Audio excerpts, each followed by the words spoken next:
Hello and welcome. This is your dedicated channel for UPSC CAC syllabus, and today we are tackling a crucial topic for your GS paper 4 ethics.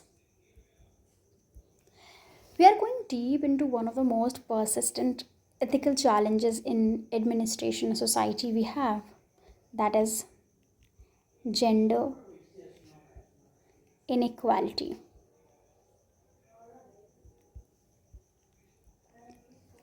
Why is this so important? Because this is not just a social issue, it's a core ethical dilemma. Not just a social issue, it's a core ethical dilemma. You will see it in your case studies, theory questions, fundamental values आपकी check होंगी,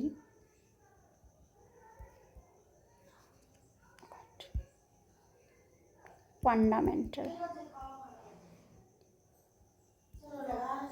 values as a future civil servant. And today we will break down key ethical issues जो भी surround करते हैं gender inequality को and the best practices so that you can write in your answers. Let's get started. I think I should add some more pages. Here we go. Now we will start. Let me change the color of my pen. So let's get started. What do we mean by gender equality? From an ethical perspective, it's a simple yet profound concept that individuals of all gender identities and expressions must be treated equally and fairly. All gender equally and fairly. And the key phrase is without discriminating or any biases. But when this doesn't happen, it creates massive ethical problem. Let's look at them one by one. What are the key ethical issues? Let me change the color so that you can understand that we are changing the topic. Key ethical issues in inequality. Gender. Okay. So the very first and most obvious ethical failure is gender-based discrimination. From an ethical standpoint, this is a direct violation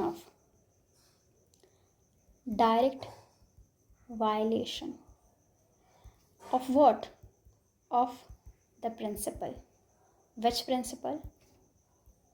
Justice,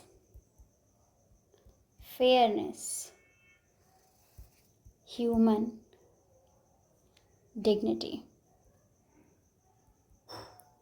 When a person is denied an opportunity, a promotion, or even basic respect simply because of their gender, the entire system is acting unethically.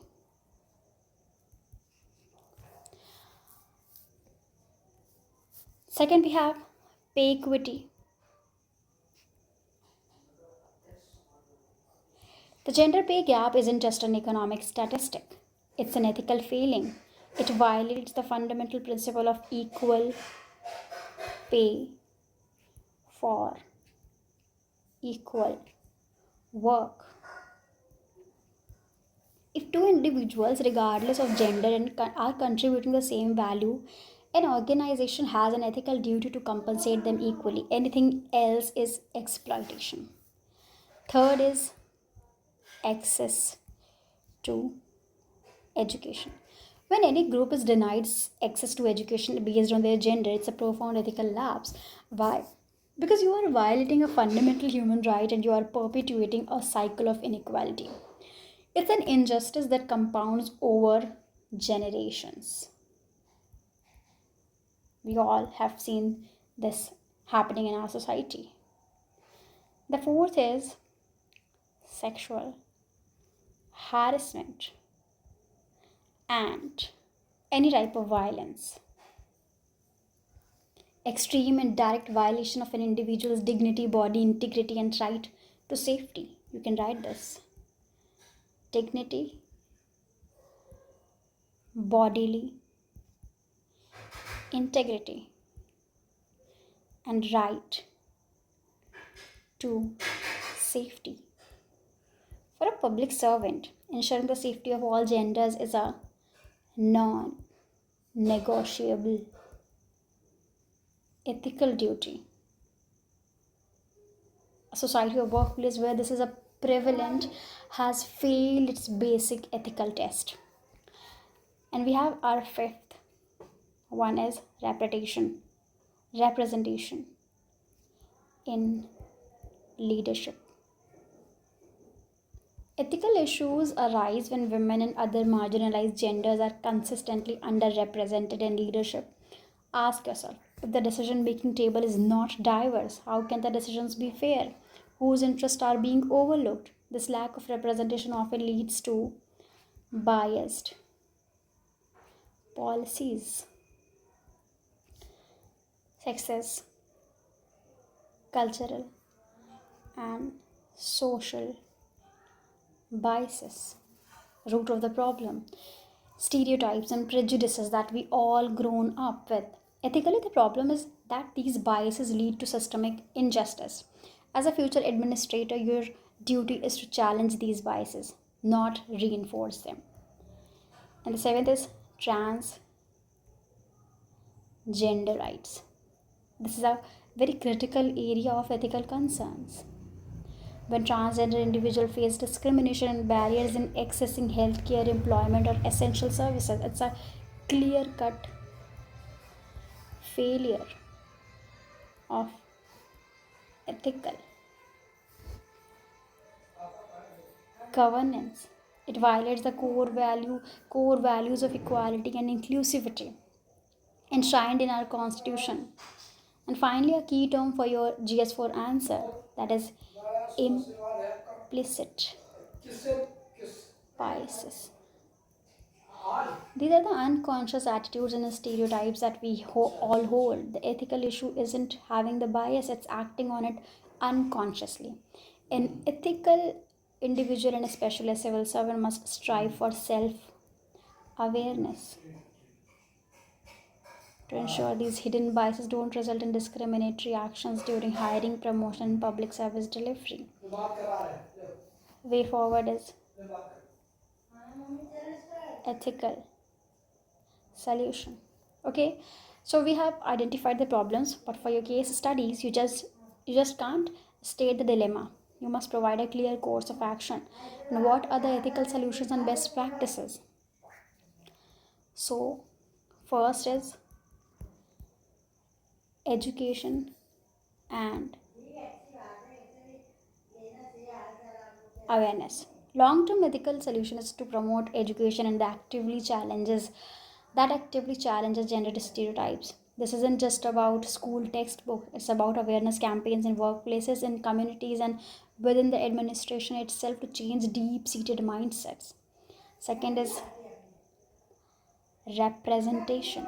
We must ethically commit to ensuring representation of all genders in leadership positions and decision making bodies.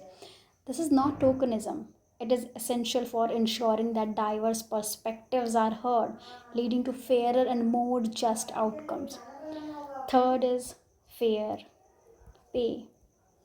direct and actionable ethical solution. Organization, both public and private, have an ethical obligation to conduct regular pay audits and enforce policies that they guarantee equitable compensation for all irrespective of gender. Fourth is safe work environment. Ethical governance demands creating safe and inclusive spaces. This means a zero tolerance policy for harassment, discrimination, and violence. More importantly, it means creating system where people feel safe to report violations and are assured that justice will be done. Fifth is robust policies and practices. Ethics must be turned into action. This means adopting and enforcing clear policies on equal pay, flexible work arrangements, and parental leave for all genders. Policies are what bridge the gap between ethical intention and on the ground reality. So let's recap. Gender inequality is a profound ethical issue. Profound ethical issue that violates the core principles of justice, fairness, and human dignity. It shows up as a discrimination, pay gaps, violence, and biased leadership. Your ethical response as a future officer must be proactive. It must be built on education, representation, fair pay, safe environment, and strong policies. When you get a case study on this topic, use these points, identify the special ethical dilemma, list the stakeholders, and then use these best practices as your concrete course of action. I hope this breakdown was clear and helps you structure your GS paper for answers. If you found this video helpful, please hit that like button, subscribe to the channel, and share it with other aspirants. What ethics topics do you want me to cover next? Let me know in the comments below. Keep studying and keep smiling. You have to be sincere, not serious.